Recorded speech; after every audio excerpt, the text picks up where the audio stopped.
there, I want to wish everyone a happy and safe holiday season.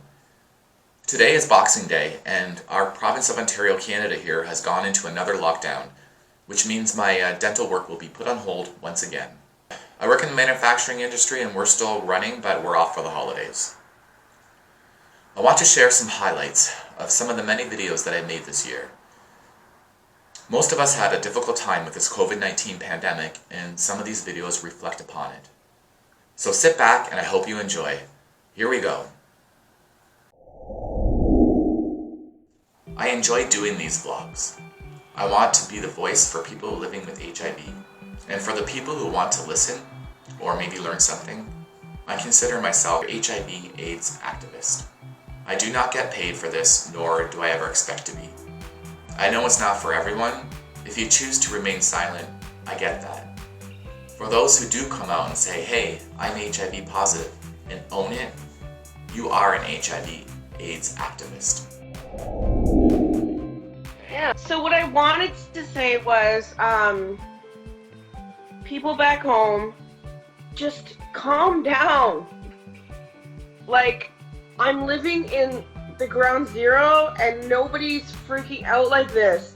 You guys need to get your shit together and calm down about this and stop hoarding stuff, okay? Because hoarding is not doing anything for your fellow man. Honestly, the fear is the worst enemy. Everything else is not, So stop hoarding, people, and take advantage of the low gas prices.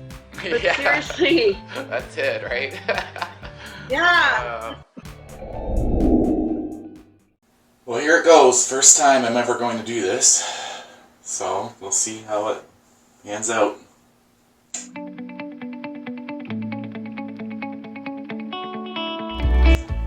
A little easier than I thought, but I think I'm going to go shorter.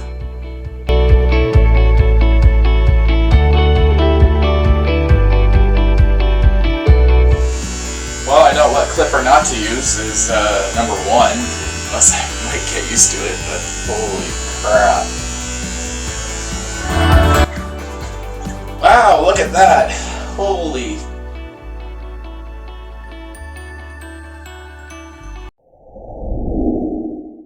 I recently spoke to my friend Cindy, who lives and works in Shanghai, China, and she expressed to me that the importance of wearing a mask while I'm out. And when she told me that, I'm like, when I look around people in the city, I think it's overkill to wear a mask and a little silly. And now she's convinced me more that I probably should. So a bit of my history. I came out when I was 18, in 1994.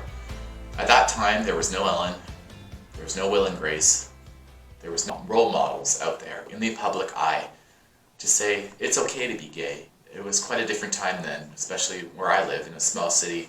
I noticed attitudes were much different then when I came out.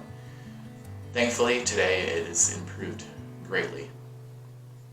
But I cannot forget the times when, I've been gay bashed in the past. I've been harassed for being just gay. Now imagine adding HIV to the mix. I can imagine so many people out there who kept it hidden, kept their sexuality hidden as well as their HIV status. I'm hoping more and more today that is changing. That was a quick drive, about 10 minutes, to go pick up my HIV medicine called Biktarvy. I had an on-the-phone interview with the doctor, an appointment with the doctor. We're not allowed to go inside because of the pandemic still. Today, to pick up the medication, I have to go through a first door where you buzz, and then I have to wear this mask that I'm wearing right now. See the little design? Cute, right? Anyway, so I'll do that, and I'll catch up with you in a little bit. I do have a dentist appointment tomorrow at 9:45. I have problems with my teeth, and I believe it was to do with the medication. So I talked to the doctor quite extensively about that, and she has no concrete evidence that it is that, but she advised me to get a second opinion with the dentist. It was described that he was covered in blood, and the only place that you could not see blood was the tears that washed it away.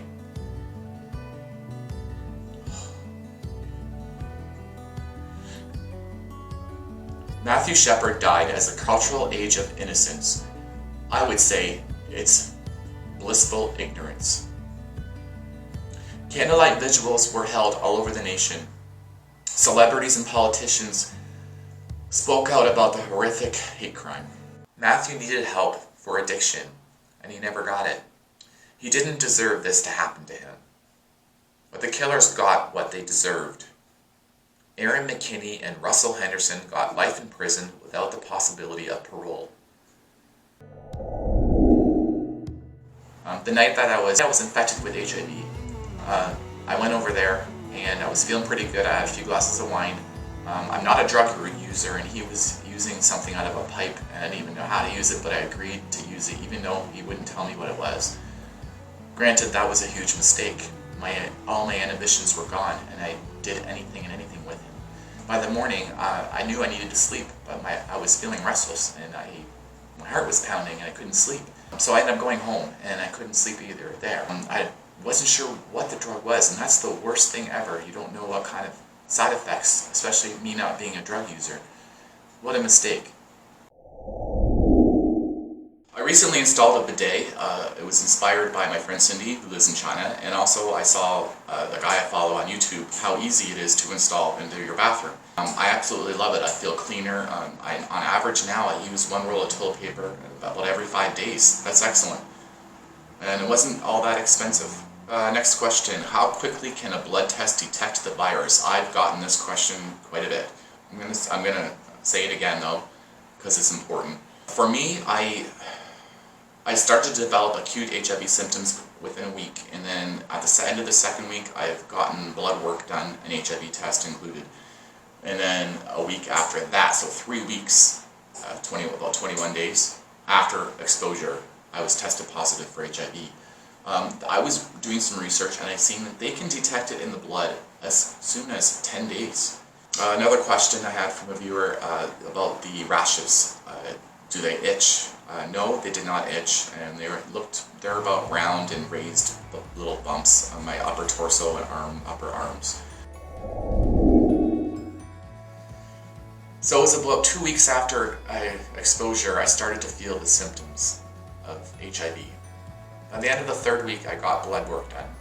There were 6 main symptoms that I had, starting with extreme fatigue, loss of appetite, fever, night sweats, rashes on my upper torso, and extreme diarrhea. Each has gotten progressively worse. I did answer most of the questions and comments on my second video as best as I could. There's a couple here I want to address. One individual told me that he had unprotected sex in the day after he had some flu-like symptoms. Well, this is impossible to get symptoms a day after being exposed to HIV. He did tell me, yes, that he went to see the doctor and he told me it was just the flu. I want to stress that not everyone gets symptoms at all, and you can be unknowingly spreading the virus to others. Now this one, another person told me that he had an unprotected oral with a hooker, and he was worried that he could be possibly exposed to the virus. At first I thought, wow, is this guy for real? But everyone's different. So, well, there's no way you can get HIV from that. Maybe an STI from skin-to-skin contact. I want to mention a couple things, a couple of stories that I didn't get in on my last video, HIV and mental health. I received a message from a guy recently that he told me he's never been in a relationship before in his life, and he feels that he's been rejected by all of the gay community. And he said if he got HIV that he wouldn't take medication and just let himself die of AIDS. And honestly, I wouldn't wish that on my worst enemy. That is a horrific death. I tried to be positive with him and saying, you know, being single can be very empowering. It sounds like he has depression though. I tried it in my best way to comment back in a healthy, positive way. Take care, buddy. Lastly, this guy I read about, he, on a long weekend, decided to go on a drinking bender on his own and then took a handful of HIV medication at once. That landed him in the emergency room and he nearly lost his life. That is a sure cry for help. Remember, suicide is a permanent solution to a temporary problem. Please get help. I want to point out that when I was diagnosed with HIV, my doctor told me that if I chose not to take treatment, my life expectancy would be from 2 to 10 years. Now, if I were to take treatment right away, which I did, my life expectancy would be pretty much normal. Now the question is, what happens if you stop taking your HIV medicine? I had some comments from people claiming that they were tired of taking it every day. Now, imagine if you are undetectable, which means your viral load is between 0 and 50. If you decide to stop taking treatment, they say within a couple of weeks, your viral load will start to climb. Within a few months, your CD4 counts will start to lower. When this happens, you're at the risk of infection and illness. Also, as your viral load rebounds, you are at risk of transmitting the disease to others. Remember, U equals U, undetectable equals untransmittable. Access to healthcare should be a human right for all worldwide. Don't be defined by the disease. Walk with your head held high. Be the best person that you can be, and follow your dreams.